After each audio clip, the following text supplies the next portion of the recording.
On November 21st, Russia struck Ukraine's Dnipro with a new kind of missile. Known as Oreshnik or hazel tree in Russia, it caused limited damage, according to senior officials. But the first combat use of such a design, which Russian President Vladimir Putin called unstoppable, has drawn scrutiny from Western military experts. An examination by two such experts of the debris recovered from the new intermediate-range ballistic missile, or IRBM, shows how it dropped multiple payloads across the target area.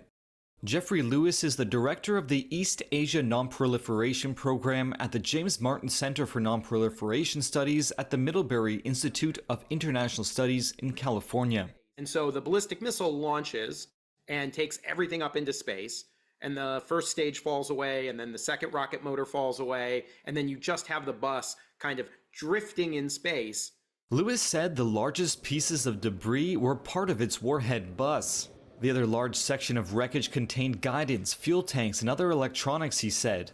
The bus allows for multiple independently targetable reentry vehicles, or MIRVs, each of which carries a warhead and can hit a separate mark. As the thing goes through space, those thrusters will fire to turn the bus so that it can drop warheads in different locations.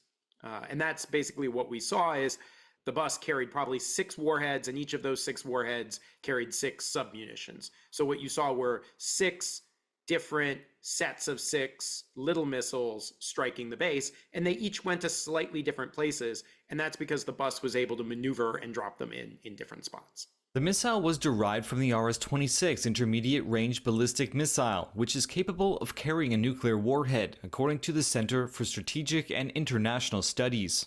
Lewis said the new design had most likely removed a booster stage from the RS-26, reducing its range. After the missile strike, Putin said the Oreshnik was hypersonic and could not be intercepted. But Lewis and other experts noted that all ballistic missiles of that range are hypersonic, and that some missile interceptors from Israel and the US were designed to intercept them. And again,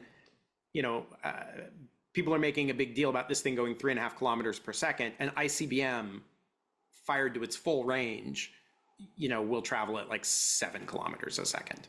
So like twice that speed.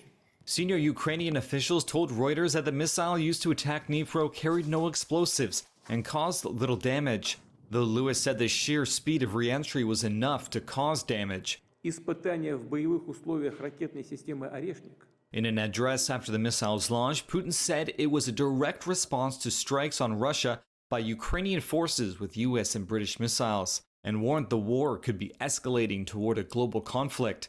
Russia's defense ministry did not respond to a request for comment for this story. Lewis said Russia's use of this type of missile might be a psychological tactic, more than a military one. If the weapon were inherently terrifying, he would just use it. But that's not quite enough. He's had to use it, and then he had to do a press conference, and then he had to do a second press conference to say, hey, this thing is really scary.